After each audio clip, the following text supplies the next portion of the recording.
अस्सलाम वालेकुम नाज़रीन, मंगला में बरक़ियात मुलाज़िम की हादसाती मौत, मुजरमाना गफलत पर XCN-SDO हेडलाइन मैन मुअत्तल, इंक्वायरी कमेटी कायम, अवामी हलकों का जिम्मेदारान के खिलाफ FIR के अंदराज का मुतालबा।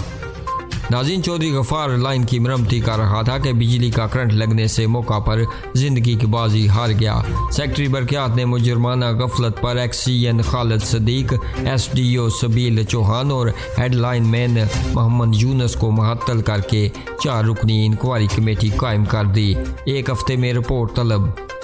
XCN का चार्ज अब्दुल रहमान, SDO चेचिया का इजाफी चार्ज राजा वकास, SDO सिटी 1 मीरपुर, जबकि हेडलाइन मैन का चार्ज अनीस इशफाक के सुपुर्द।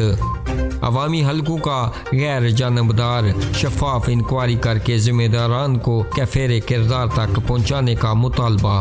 नाज़रीन, आप भी अपनी राय का इजहार कीजिएगा इस खबर के हवाले से और मज़ीद खबरों और अपडेट्स के लिए हमारे चैनल को सब्सक्राइब कीजिएगा।